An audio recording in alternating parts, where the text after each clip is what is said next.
Hello guys, welcome to my channel. आज हम non integral और इंट्रीगल के बारे में डिस्कस करेंगे कि जानते हैं वो होता क्या है। तो जैसे मान लेते हैं कोई कंपनी है, मान लेते हैं ये एक्स लिमिटेड कोई कंपनी है, ठीक है। एक्स लिमिटेड कोई कंपनी है। इसमें हमें क्या करना है, कोई अकाउंट्स को मेंटेन करना है। हमें क्या करना है, अकाउंट्स को मेंटेन। तो उसको मेंटेन करने के लिए हम क्या करते हैं, अकाउंट डिपार्टमेंट को अकाउंट डिपार्टमेंट को हम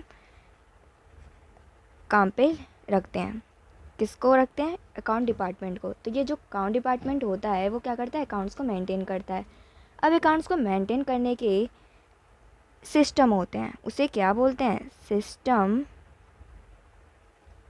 ऑफ अकाउंट्स। कि अकाउंट्स को मेंटेन करने के सिस्टम्स, जो अकाउंट्स को मेंटेन करने की सिस्टम होते हैं वो टू टाइप्स के होते हैं। पहला क्या होता है, पहला होता है नॉन इंटीग्रल। क्या, नॉन इंटीग्रल सिस्टम। और सेकंड क्या होता है, इंटीग्रल सिस्टम। ठीक है। तो सीधी सी बात है, कोई कंपनी है, उसमें हमें अकाउंट मेंटेन करने के लिए हम क्या करते हैं, अकाउंट डिपार्टमेंट को उस पर हम करते हैं, पोस्ट पर रखते हैं अकाउंट डिपार्टमेंट को।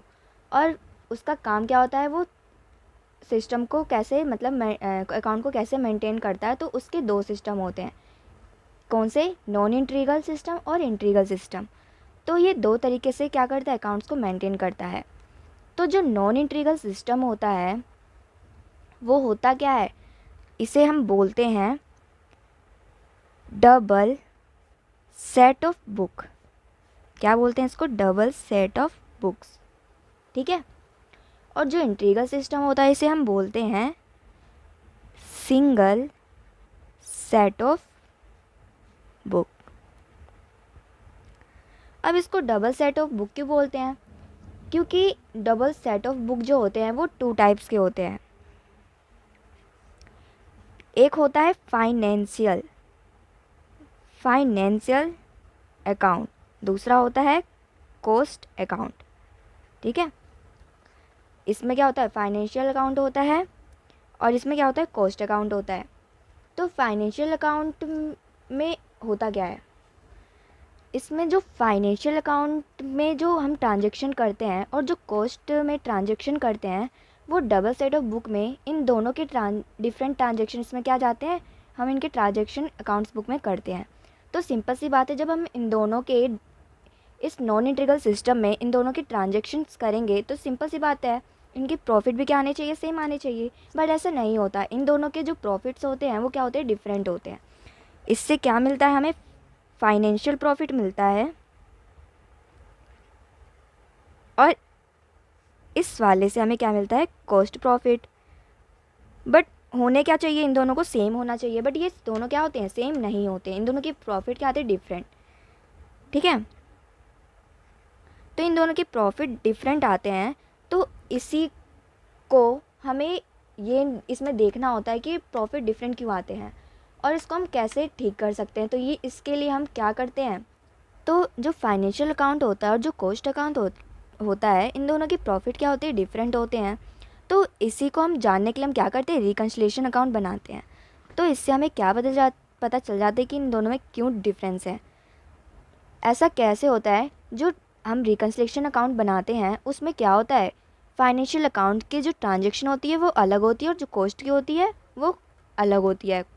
तो कॉस्ट की होती है उसमें nominal rent, nominal interest, nominal salary वगैरह ऐसी होती है, इसलिए इनके अमाउंट्स डिफरेंट आते हैं। और जो फाइनेंशियल अकाउंट में होती है वो इनकम टैक्स, डिविडेंड या मान लेते हैं प्रोविजंस, ऐसी एंट्रीज जो होती है फाइनेंशियल अकाउंट में आती है। तो इस वजह से इन दोनों की प्रॉफिट्स में क्या आते हैं, डिफरेंस आते हैं। इसलिए हम क्या करते हैं, रिकन्सिलिएशन अकाउंट बनाते हैं। अब जो सिंगल सेट ऑफ बुक होता है, ये होता क्या है एक्चुअल में, ये जो सिंगल सेट ऑफ बुक होता है वो फाइनेंशियल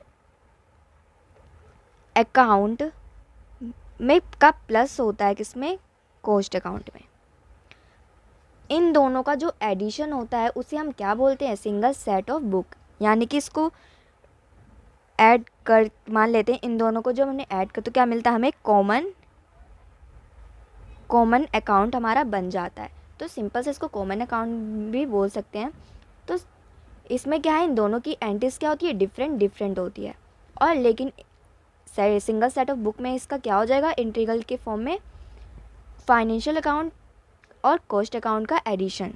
ठीक है, तो ये आ गया इसका सिंगल सेट ऑफ बुक। तो इसको हम एक एग्ज़ाम्पल के थ्रू करते हैं। मान लेते हैं जैसे कि हम क्या कर रहे हैं, कोई परचेज़ कर रहे हैं गुड्स। ठीक है, परचेज़ कर रहे हैं मशीनरी वगैरह, कुछ भी गुड्स ले लेते हैं, क्या क्रेडिट में। ऐसे मान लेते हैं कि हम जो गुड्स परचेज़ कर रहे हैं वो क्रेडिट हो या कैश, कुछ भी ले लेते हैं। तो मान लेते हैं गुड्स क्या है, क्रेडिट, उधार पे हमने क्या कर लिया, गुड्स खरीद लिया। तो ये फाइनेंशियल अकाउंट आज तक हम करते आए हैं, तो फाइनेंशियल अकाउंट की फॉर्म में इसकी जनरल एंट्रीज क्या होती है। तो सिंपल सी बात है, जब हम गुड्स परचेज़ कर लेते हैं तो परचेज़ अकाउंट डेबिट आ जाता है, और टू क्रेडिटर्स, यही होता है ना, टू क्रेडिटर्स। तो ये फाइनेंशियल अकाउंट की सिंपल सी एंट्री हो गई। लेकिन ये कॉस्टिंग के अकाउंट में क्या हो जाता है, थोड़ा सा डिफरेंट हो जाता है। कॉस्टिंग अकाउंट में इसकी एंट्री क्या हो जाएगी, कॉस्टिंग अकाउंट में इसकी एंट्रीज क्या हो जाएगी, इसके अलावा कॉस्टिंग में हो जाएगा ये stock ledger account, stock ledger account to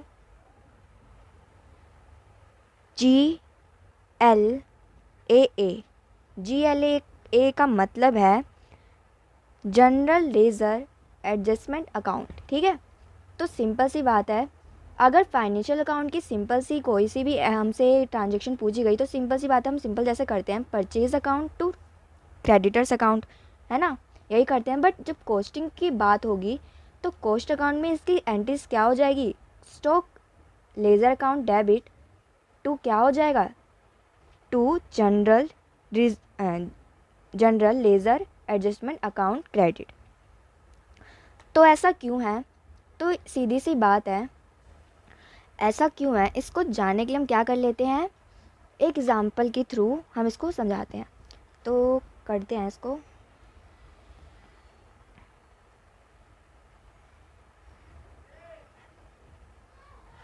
यहाँ पे करते हैं।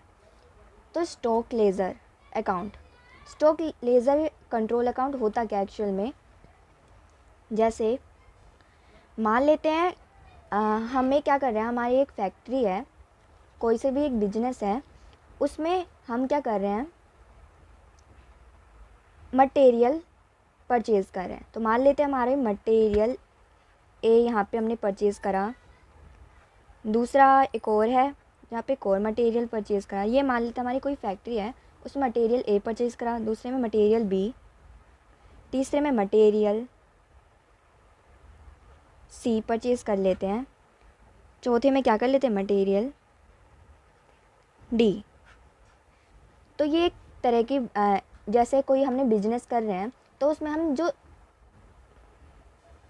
हम यहाँ से सामान क्या करते हैं, परचेज़ कर लेते हैं।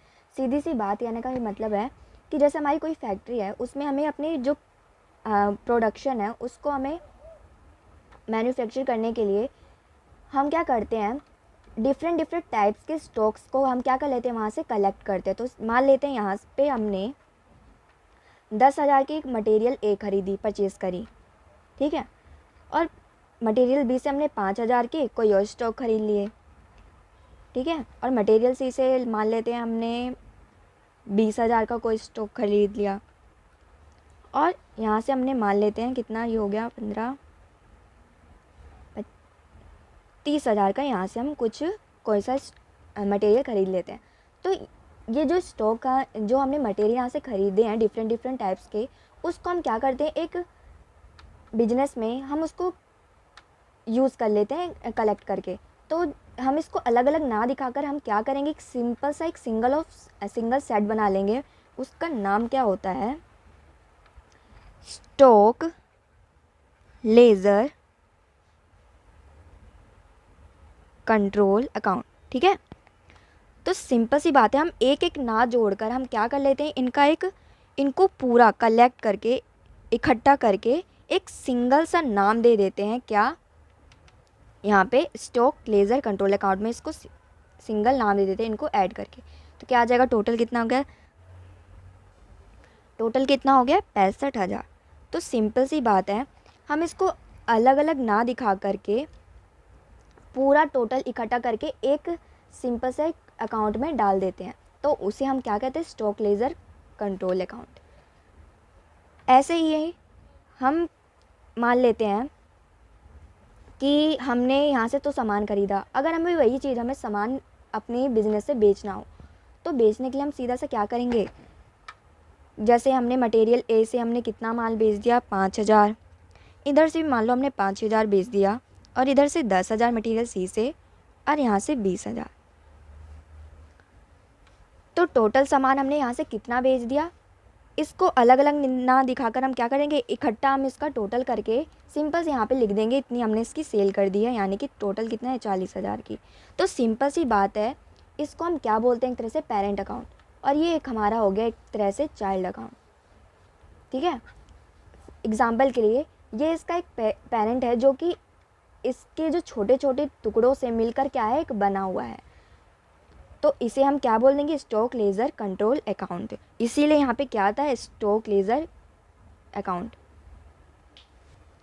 नेक्स्ट पॉइंट, जो फाइनेंशियल अकाउंट होता है, एक्चुअल में उसमें कौन सी ट्रांजैक्शन होती है। जो फाइनेंशियल अकाउंट होता है उसमें हम 3 एंट्रीज करते हैं। एक होती है, यहाँ पे लिख लेते हैं, फाइनेंशियल अकाउंट में हम कितनी ट्रांजैक्शन करते हैं, 3 टाइप्स की। एक होती है रियल अकाउंट, दूसरा नॉमिनल अकाउंट, तीसरा होता है पर्सनल। ये जो तीनों एंट्रीज होती है, इसमें ये क्या होते हैं, ये तो सिंपल सा फाइनेंशियल अकाउंट में जाता है। ठीक है, इनमें ये फाइनेंशियल अकाउंट में एंट्री होती है। बट ये कॉस्टिंग में क्या हो जाता है, कॉस्टिंग में सिर्फ और सिर्फ हम क्या करते हैं, नॉमिनल अकाउंट को ही एग्जिट करते हैं, नॉर्मल अकाउंट ही उसमें सिर्फ आता है। बाकी ये दोनों एंट्रीज इसमें उनकी एंट्री पास नहीं होती है, सिर्फ हमें कॉस्टिंग में। क्योंकि ऐसा क्यों होता है, क्योंकि सिंपल सी बात है, फाइनेंशियल अकाउंट में हमें जैसे हम कोई सामान खरीद रहे हैं, कोई गुड्स हम क्या कर रहे हैं, एक फर्म है, यहाँ से हम गुड्स परचेज़ कर रहे हैं। तो चाहे ये जो परचेज़ हम गुड्स कर रहे हैं, ये चाहे कैश में हो चाहे क्रेडिट हो, तो हमें क्या करना होता है, फाइनेंशियल अकाउंट में हमें इसकी सारी एंट्रीज अलग अलग दिखानी होती है कि ये कौन जो गुड्स है वो कैश में मिल रहा है, कैश में हम परचेज़ कर रहे हैं, या उसे क्रेडिट कर रहे हैं, तो हमें इसकी अलग अलग एंट्रीज दिखानी होगी। लेकिन कॉस्ट में क्या होता है, कॉस्ट में हो जाता है ये थोड़ा अलग। कॉस्ट को इससे कोई मतलब नहीं पड़ता कि माल जो है वो कैश में हम ख़रीद रहे हैं या क्रेडिट खरीद रहे हैं, उसे बस उसकी टोटल वैल्यू से ही मतलब होता है। टोटल मतलब उसकी बस नॉमिनल वैल्यू, टोटल कितनी वैल्यू आ रही है, चाहे वो उधारी हो चाहे वो कैश में हो, कैश में हो, उसे कोई उससे मतलब नहीं है, सिर्फ उसकी जो टोटल वैल्यू होती है उससे उसको मतलब होता है। इसीलिए हम क्या करते हैं, इसमें सिर्फ नॉमिनल वैल्यू का यूज़ करते हैं कॉस्ट अकाउंट बनाने के लिए। लेकिन फाइनेंशियल अकाउंट में क्या हो जाता है, इसमें हम तीनों की एंट्रीज करते हैं। तो ये बात आ जाती है इसमें कि जब हम स्टॉक लेजर कंट्रोल अकाउंट बना लेते हैं, तो कॉस्टिंग के टाइम पे क्या हो जाता है, ये रियल और पर्सनल अकाउंट क्या हो जाता है, पूरी तरह से ख़त्म हो जाता है, इसका यूज़ हो चुका होता है। सिर्फ बचता क्या है हमारे पास, नॉमिनल अकाउंट। तो उससे तो हमने ये स्टॉक लेजर बना लिया। तो अब हम इसकी दूसरी एंट्री यानी कि जनरल लेजर एडजस्टमेंट अकाउंट बनाने के लिए हम इसकी अमाउंट को कहाँ से लाएंगे, इसके अकाउंट को कहाँ से बनाएंगे। इसके लिए हम क्या करते हैं, एक इमेजनरी अकाउंट बनाते हैं। इसको शो करने के लिए हम क्या करते हैं, एक इमेजनरी अकाउंट बनाते हैं, ताकि इससे हमारा क्या हो जाए, डेबिट और क्रेडिट बैलेंस दोनों क्या हो जाए, इक्वल फॉर्म में आ जाए। तो अब ये GLAA ये अकाउंट कैसे बनेगा, तो इसको हम एक एग्ज़ाम्पल के थ्रू समझाते हैं कि ये कहाँ से हम इसको ला सकते हैं। फाइनेंशियल अकाउंट, तो फाइनेंशियल अकाउंट है, इसको करने के क्या कॉन्सेप्ट्स होते हैं, उसे क्या बोलते हैं हम, उसे बोलते हैं हम या तो हम उसको कह दें बिजनेस एंट्री, या तो हम उसको कह दें सेपरेट एंट्री। तो उस बिजनेस एंट्री और एक या तो सेपरेट एंट्री, तो ये इसका मतलब क्या होता है सेपरेट एंटिटी का, सेपरेट एंट्री का मतलब क्या होता है। तो सेपरेट एंट्री होता क्या है, सेपरेट एंट्री वो होती है, एक एग्जांपल के थ्रू बताते हैं। जैसे मान लेते हैं कोई बिजनेस मैन है, उसका नाम है मिस्टर ए, कोई मिस्टर ए है, ठीक है, और ये प्रोप्राइटर है, ठीक है, और इसका एक खुद का बिजनेस है, इसका क्या है बिजनेस है, वो बिजनेस किस नाम से, ए ट्रेडर के नाम से है, क्या है इसका बिजनेस। तो मिस्टर जो ए है उसके अकाउंट में अगर ट्रांजैक्शन होगी तो किस नाम से होगी, ट्रेडर ए के नाम से होगी, ठीक है, इसका उसमें कोई रोल नहीं होगा, सिंपल सा ही हमें पता है मिस्टर ए है, ये प्रोप्राइटर है, लेकिन इसके अकाउंट बुक में सिर्फ एंट्री किस नाम से होगी, ट्रेडर ए, इसका बिजनेस है, ठीक है। तो अब क्या हुआ इसमें कि जो ट्रेडर ए है अगर उसे अपने बिजनेस में कोई सामान चाहिए, कुछ सामान चाहिए, यानी कि उसे हम क्या कहते हैं, ड्राइंग्स कहते हैं, तो अब इसे अपने पर्सनल कामों के लिए चाहिए, तो वो एक तरह से ड्राइंग है, तो इसको चाहिए, तो इन दोनों के बीच में जो ट्रांजैक्शन होगी उसे हम बोलेंगे सेपरेट अकाउंट, क्या बोलेंगे, सेपरेट अकाउंट, ठीक है। तो ये वाला अकाउंट हो गया सेपरेट अकाउंट, इसको हम बोलते क्या है एक्चुअल में, कैपिटल अकाउंट बोलते हैं, क्या बोलते हैं, कैपिटल अकाउंट, किसमें, फाइनेंशियल अकाउंट में। जब भी ट्रेडर ए और जो मिस्टर ए है वो आपस में ट्रांजैक्शन करेंगे, अपनी कोई भी चीज़ किसी भी चीज़ के लिए ये आपस में ट्रांजैक्शन करेंगे, तो उसे हम क्या कहते हैं, कैपिटल अकाउंट कहते हैं। और जो ए ट्रेडर होता है, जो जिसका बिजनेस है, वो कहीं भी क्या करता है, बिजनेस कर सकता है, कहीं भी बिजनेस कर सकता है, आउट ऑफ द वर्ल्ड कहीं भी कर सकता है, लेकिन कॉस्ट अकाउंट की फॉर्म में क्या हो जाता है, ये कुछ अलग हो जाता है। वो क्या होता है, मान लेते हैं जैसे कॉस्ट अकाउंट में एक आदमी है, उसकी क्या है, फैक्ट्री है, क्या है, फैक्ट्री, और उसका एक है ऑफिस। एक ही आदमी की क्या है, फैक्ट्री भी है और एक ही आदमी की क्या है, ऑफिस है, ठीक है। इसमें जो हम अकाउंट करेंगे वो किसके पॉइंट ऑफ व्यू से करेंगे, वो हम फैक्ट्री की पॉइंट ऑफ व्यू से अकाउंट में ट्रांजैक्शन करेंगे।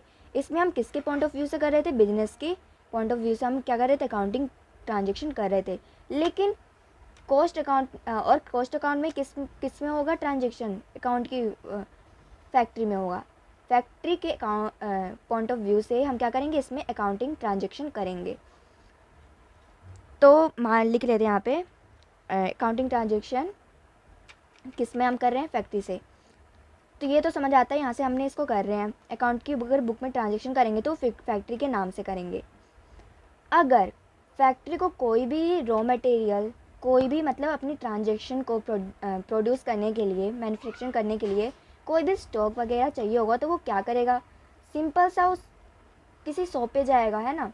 लेकिन इसमें क्या है, जो फैक्ट्री है वो अपने ऑफिस के अलावा किसी भी चीज़, किसी भी शॉप वगैरह से, किसी भी ऑफिस के अलावा कहीं भी ये ट्रांजैक्शन नहीं कर सकता है। सिर्फ ये किससे कर सकता है, ऑफिस से ट्रांजैक्शन कर सकता है। लेकिन इसमें क्या होता है, वो सबसे आउट ऑफ द वर्ल्ड भी कर सकता है, बट ये आउट ऑफ द वर्ल्ड नहीं कर सकता। ओनली फैक्ट्री किससे ट्रांजैक्शन कर सकता है, ऑफिस से। अगर ये किसी शॉप से सामान भी खरीद रहा है तो क्या आएगा उसकी जगह पे, ऑफिस का ही सिर्फ नाम आएगा। तो सिंपल सी बात है, इसमें हम इन दोनों की ट्रांजैक्शन को क्या बोलते थे, कैपिटल अकाउंट बोलते थे। लेकिन इसमें हम इसके दोनों के सेपरेट अकाउंट को क्या बोलेंगे, इन दोनों के सेपरेट अकाउंट को इसमें बोलेंगे GLAA, यानी कि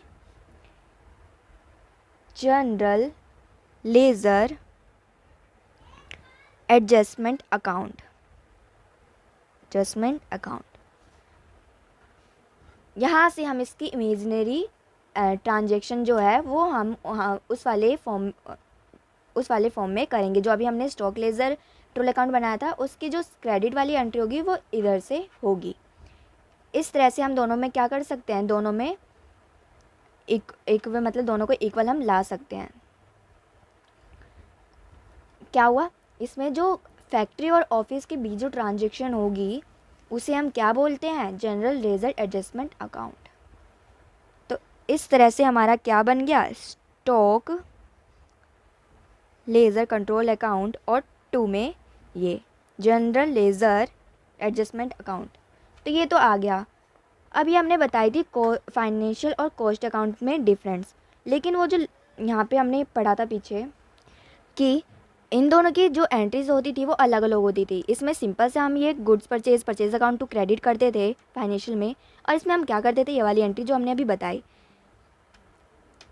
ये अगर हमसे पूछा जाए इंटीग्रल सिस्टम के फॉर्म में तो इनकी एंट्री क्या होगी। अब इंटीग्रल सिस्टम क्या होता है, सिंगल सेट ऑफ बुक होता है जिसमें कॉमन इन दोनों की एंट्रीज होती है, फाइनेंशियल प्लस कॉस्ट अकाउंट की एंट्रीज होती है। तो इन दोनों को क्या कर लेते हैं, हम कंबाइन कर लेते हैं। तो सिंपल सी बात कि जब हम इन दोनों को कंबाइन करेंगे तो क्या आएगा, इधर से हम क्या ले लेते हैं, स्टॉक लेज़र अकाउंट डेबिट 2 में क्या हो जाएगा, टू क्रेडिटर्स अकाउंट। तो सिंपल सी बात है, हम क्या करें, इन दोनों एंट्रीज को कंबाइन कर रहे हैं, उसे हम क्या बोलेंगे, कॉमन अकाउंट। ठीक है, तो ये है कि इसमें क्या होता है, इसमें फाइनेंशियल अकाउंट की वो जाती है जो भी इसमें इसका क्रेडिट बैलेंस हो, ठीक है, रियल या पर्सनल में से जाता है। किस में से जाता है, रियल और पर्सनल अकाउंट में से जाता है। कॉस्ट में कौन सा अकाउंट आता है, ओनली नॉमिनल अकाउंट, ये वाला आता है नॉमिनल। कॉस्ट में हमेशा क्या आएगी, नॉमिनल वैल्यू की ट्रांजैक्शन आएगी, और फाइनेंशियल में रियल और पर्सनल की ट्रांजैक्शन आएगी जो हमने यहाँ पे करी है।